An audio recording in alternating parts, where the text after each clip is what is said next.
పోలవరంపై TDP YCP నేతల మధ్య మాటల యుద్ధం నడుస్తోంది. వైసీపీ హయాంలో విధ్వంసం జరిగిందని టీడీపీ అంటుంటే టీడీపీ వల్లే Polavaram ఆలస్యమవుతోందని వాదిస్తోంది YCP.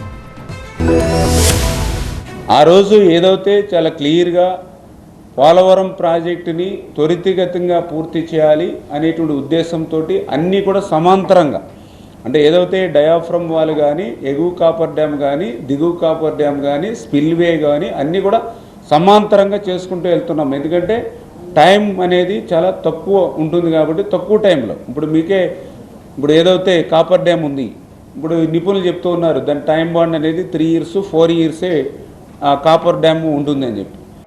Lower copper dam, upper copper dam, diaphragm అన్నీ సైమల్టేనియస్గా స్టార్ట్ చేసామని చెప్పేశాడు. ఇంకెందుకు చర్చ? దానిలో డిబేట్ అయితే కదా. అన్నీ సైమల్టేనియస్గా స్టార్ట్ చేయటం అనేదే పెద్ద తప్పిదాం అని చెప్పారు వాళ్ళు ప్యానల్ ఎక్స్పర్ట్స్.